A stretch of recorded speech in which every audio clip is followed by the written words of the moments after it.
Today's tech news moves fast, but understanding it shouldn't be hard.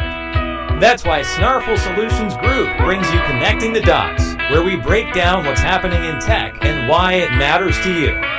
Now, let's dive in with your hosts. Welcome back to the Deep Dive. Glad to be here. Our mission here, it's simple, really. You hand us your stack of sources, could be articles, research notes, anything. And we dive right in. We dig out the most important knowledge, the surprising facts, the crucial insights. And put it all together so you can get well-informed, fast, without feeling buried by it all. Think of us as guides, really.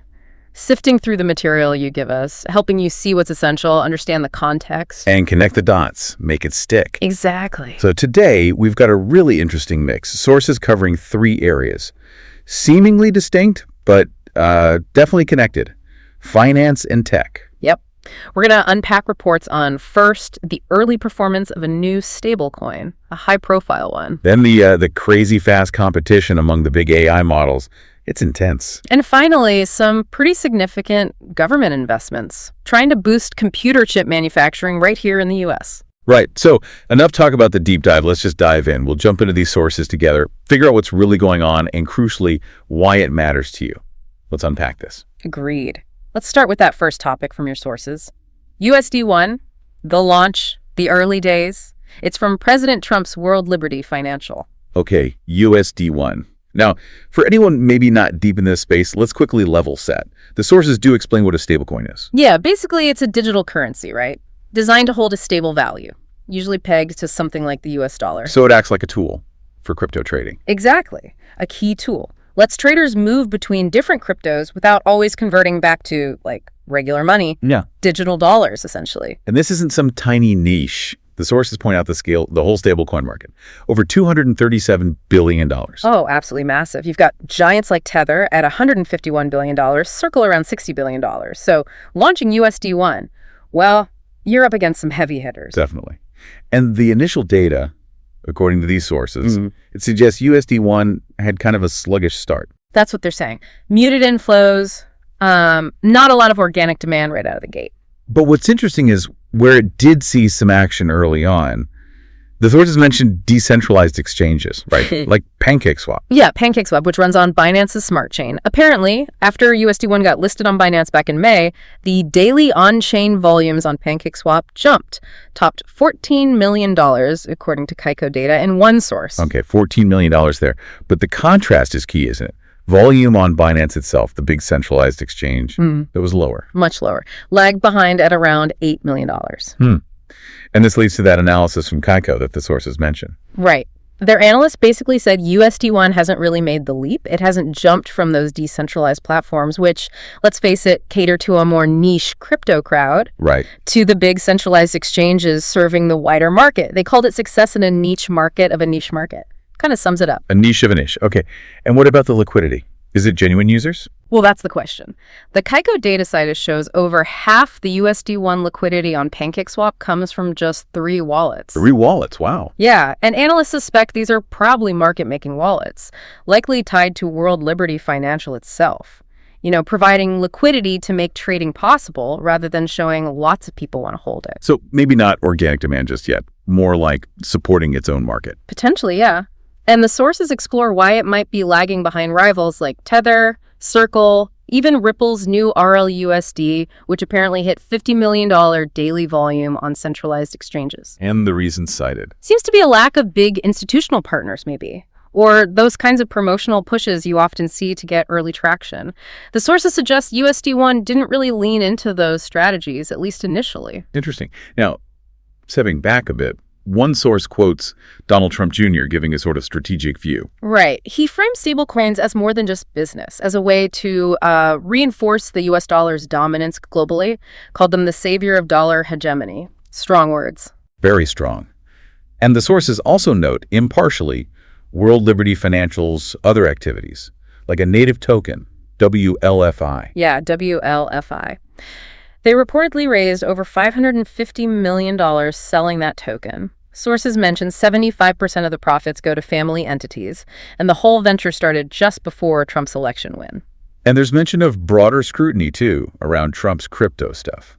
like the Trumpy meme coin. The sources touch on that. Controversies like a VIP contest for top holders, Senator Warren's criticism calling it an orgy of corruption. Again, just reporting what the sources say. And data showing big gains for a few wallets, while many others lost money collectively. It's all in there, presented neutrally. Exactly. Now, back to USD1 itself. The structure. How's it backed? Sources say it's fully backed. U.S. Treasuries, dollars, cash equivalents, held by BitGo Trust. Okay. And World Liberty says it'll be audited regularly by a third party, though the sources didn't have the specific details on which firm or how often. Their stated goal is pretty ambitious, though. Allow sovereign investors and major institutions to use it for seamless, secure, cross-border transactions. High aims. But an industry expert quoted, Kevin Lataneity, kind of brings it back to earth. He says launching one is easy. The classic launch is easy. Adoption is hard. Precisely. Building the ecosystem, getting actual usage, that's the real challenge. He points out the stiff competition and asks, is this competing with other U.S. businesses or partnering? An interesting question. It is. Now, despite that slow organic start, there was a recent tech development mentioned, integration with Chainlink, CCIP. Yes. Announced at Consensus 2025, Chainlink's cross-chain interoperability protocol. CCIP. And that's significant because it lets USD1 work across different blockchains securely. Starting with Ethereum and BNB chain, more planned. This tackles a huge security headache in crypto. Those cross-chain bridges have been notoriously vulnerable. Right. Sources mention nearly $3 billion lost historically through bridge hacks. Exactly. So World Liberty's co-founders are quoted saying, Chainlink offers institutional-grade security and is absolutely critical for merging TradFi and DeFi. It's a tech step forward. Okay, and there was that big transaction. $2 billion involving an Abu Dhabi fund? MGX, yeah. The sources say that investment in Binance used USD1, and it helped USD1 hit a $2 billion market cap. But why? The Kaiko analyst, McCarthy, noted that even that huge deal didn't really boost USD1's visibility or on-chain activity much. The velocity didn't increase as you might expect. So even a massive transaction didn't spark broader use. Seems that way. So the takeaway for you, the learner, why track this stablecoin's journey? Well, I think it really shows those market adoption hurdles, right? Even with big names, getting real users is tough. Absolutely. It's a case study in launching digital assets. The tech matters, like that CCIP integration for bridging TradFi and DeFi. But tech alone isn't enough. You need the ecosystem. You need organic demand. It's a clear example of technology moving fast, but market traction being a whole different challenge. Okay, let's switch gears now. Let's pivot to that second area from the sources. The AI model race. It's moving incredibly fast, way beyond just ChatGPT now. Oh yeah, ChatGPT is still the leader, for sure. The sources confirmed that over 500 million weekly active users back in late March. Still huge. But get this, the rivals are definitely gaining ground. The data from SimilarWeb and Sensor Tower from March-Feb this year is pretty revealing. Like Google Gemini. It hit 10.9 million average daily web visits in March. That's up 7.4% just from February. And the Gemini app saw a big jump, too, after that 2.0 flash release. A 42% increase in weekly active users. That's significant growth. And Anthropic's Claude. Not sleeping either. Nope. 3.3 million average daily web visits in March, and its app users were up 21% week over week after they dropped the 3.7 Sonnet version. Microsoft Copilot, using OpenAI's tech, also saw growth, though maybe a bit steadier. Yeah, 2.4 million daily web visits, up about 2% from Feb. But then you have some maybe less expected players making noise. Like DeepSeek, Chinese lab. Right. Sources show it hit 16.5 million average daily web visits in March. Although, interestingly, that was actually down 25% from February, so volatile maybe? And the big surprise mover, xAI's Grok. Huge momentum there. Also averaged 16.5 million daily visits in March, but the growth was insane, nearly 800% month over month, Feb to March. Wow, 800%. Okay, so lots of action. But the sources add important context about mobile, right? Crucial context. As of March, ChatGPT still had 10 times the mobile app weekly active users compared to Gemini and Claude put together. 10 times. So the web traffic might be shifting, but mobile dominance is still firmly with ChatGPT. For now, yeah. And experts cited say this growth isn't just about new models dropping. It's also new features, better capabilities. Like Gemini adding coding tools, Claude integrating other functions. Exactly. Plus, just growing consumer interest. People are finding more unique ways to actually use these things now. And speaking of new models, Meta made a big splash recently. The sources cover Llama 4. Yeah, their latest models, now integrated into Meta AI assistants on WhatsApp, Messenger, Instagram, the web. Big distribution. And there's a whole family.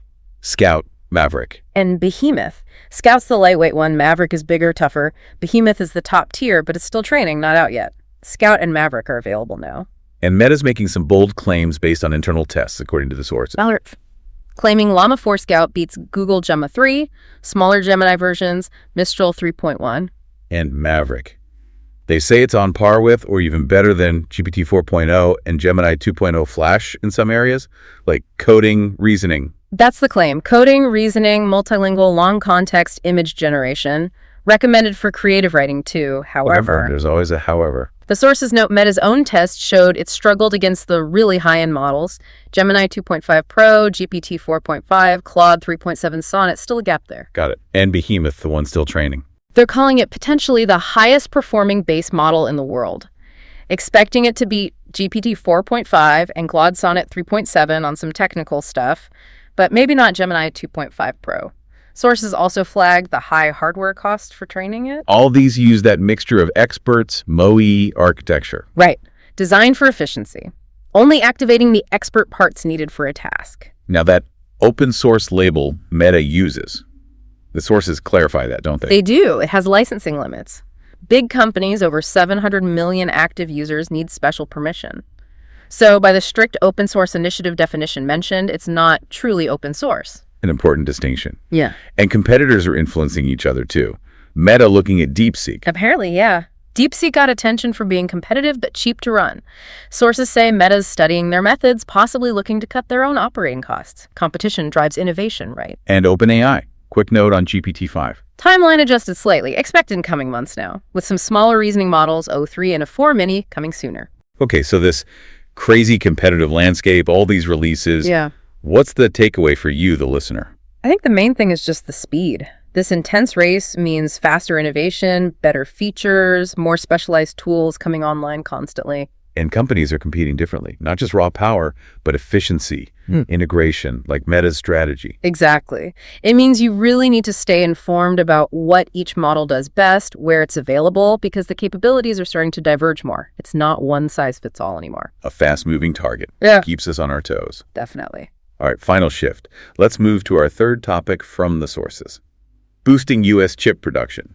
Big government money involved here. Huge news highlighted in the sources, yeah. The Biden administration giving $1.5 billion to GlobalFoundries, GF. And this is part of that CHPS and Science Act from 2022. That's the one. This is the third direct funding award under that act. The goal is over $52 billion overall to, revitalize U.S. chip making and R&D. And $1.5 billion direct funding, plus loans available. Right, up to $1.6 billion in potential loans on top of that. So combined with what GF invests, the sources say the total public-private investment here is looking like roughly $12.5 billion. Wow, that's serious money. Where's it going? What are they building? 3 main things outlined in GF's plans.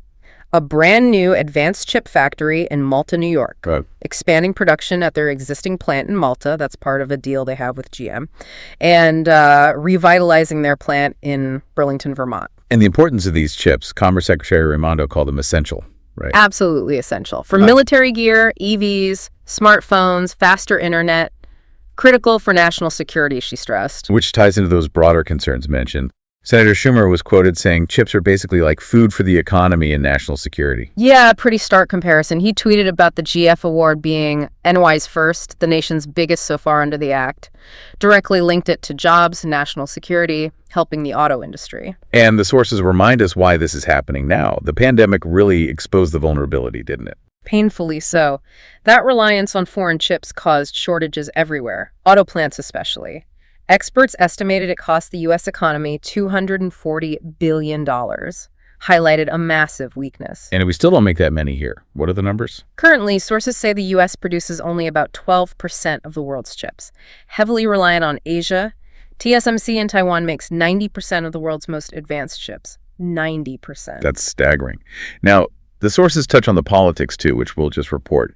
Democrats emphasize preventing rivals like China, Russia, from gaining advantage. Long-term investment. Right. framing it as vital for the future, showing Americans we have a future, and pointing to the bipartisan support the GHPS Act had initially. While Republicans, in the election context, focus more on immediate economic concerns like inflation impacting buying power. Different focuses presented in the sources. Exactly. Now, the jobs impact. What do the sources estimate? They anticipate 1,500 manufacturing jobs from these GF projects, plus 9,000 construction jobs over the next decade. Significant numbers. And some worker benefits mentioned, too. Yeah, $10 million for worker training. And GF is extending its $1,000 annual child care subsidy to the construction workers on these projects, which is interesting. Good detail. And the market liked the news. GF stock. Sources say it was up noticeably after the grant announcement. So investors saw it positively. And they mentioned previous smaller GPS awards too. BAE Systems, microchip technology. Right. So this massive investment in bringing chip making home. Why does this matter to you listening right now? Well, it seems pretty fundamental. It's about making sure the stuff we use every day, phones, cars, computers, isn't so vulnerable to global disruptions, right? Supply chain resilience. That's a huge piece of it. Plus, job creation here in the U.S., national security, as mentioned. And it's really about laying the groundwork for future tech innovation. You need domestic chip capacity for that. Absolutely. Foundational stuff, from security to future tech. Okay, so let's just quickly recap the 3 big areas we covered today based on those sources you gave us. First, we looked at USD1, the new stablecoin, its early struggles, the tech moves like CCIP integration, and really the challenge of market adoption, even with a big name attached. Then we dove into that AI arms race. ChatGPT's still leading, but Gemini, Claude, Grok, Meta's Llama 4, everyone's pushing hard. Faster features, different strategies emerging. It's intense. And finally, that big push for U.S. chip manufacturing, the GlobalFoundries investment under the ICE Act, driven by supply chain worries, national security, and future tech needs. Understanding these threads, even from this focused dive, hopefully gives you a clearer picture of these key trends shaping tech and finance and how they're all kind of tangled together. Definitely not isolated issues. They all influence each other. Which leads us to a final thought, something for you to mull over. As finance gets more digital, AI gets more powerful, and global supply chains keep getting reshaped. How will these dynamics we discussed, the push for digital currency adoption, the fight for AI supremacy, the drive for domestic tech manufacturing, how will all that together reshape the global economic and geopolitical map in the coming years? That's a big question. These sources definitely give us clues about the forces at play. We really hope this deep dive helped you cut through some noise, find those key insights. Absolutely. Thanks for joining us. If any of this sparked more questions, or hey, if you have sources on a different topic you want us to tackle, let us know. We built this show for you. We love helping you dig through the information overload. Until the next deep dive, keep digging. That's a wrap on today's top stories. Remember, tech doesn't have to be complicated, and we're here to help connect the dots. If you've got questions or want to learn more, visit us at snarful.com. Thanks for listening, and we'll catch you next time.